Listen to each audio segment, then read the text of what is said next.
조금 전 서울시청에서는 지구의 날을 맞아 불을 끄는 행사가 있었습니다. 왜 매년 이런 행사를 할까요?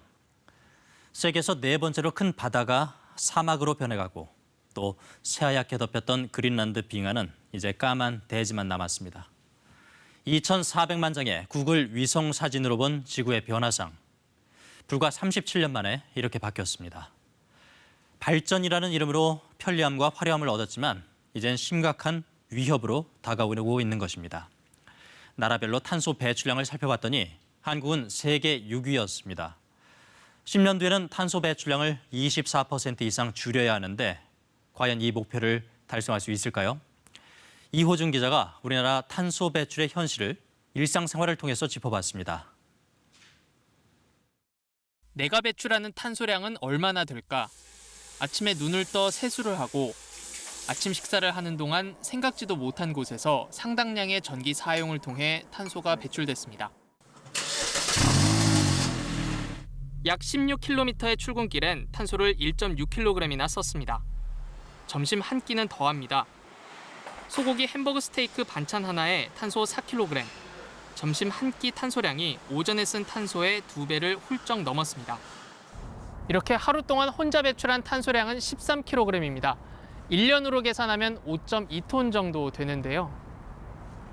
한국의 탄소 배출량은 2018년 기준 7억 2천만 톤입니다.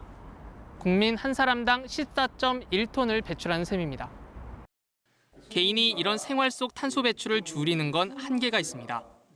실질적으로 개인이 많이 써서 증가했다기보다는 우리가 산업에서 배출한 양이 많기 때문에 인구수를 나누면 1인당 배출량이 증가한 겁니다.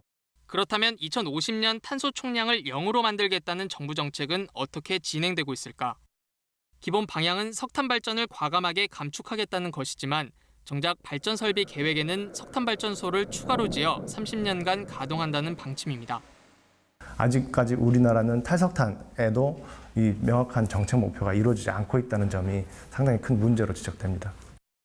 탄소 배출이 많은 철강과 석유화학 등 국가 주요 산업의 체질 개선도 더딘 상황.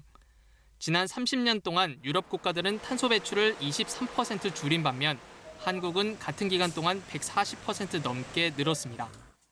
전혀 반대되는 그러한 길을 걸어버렸어요. 지금 현재 우리는 재생에너지 전환을 너무나 해놓지를 않아서 OECD 국가 중에서 가장 후진적인.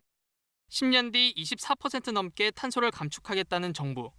이대로라면 탄소 중립은 말 그대로 선언에 그칠 가능성이 큽니다. KBS 뉴스 이호준입니다.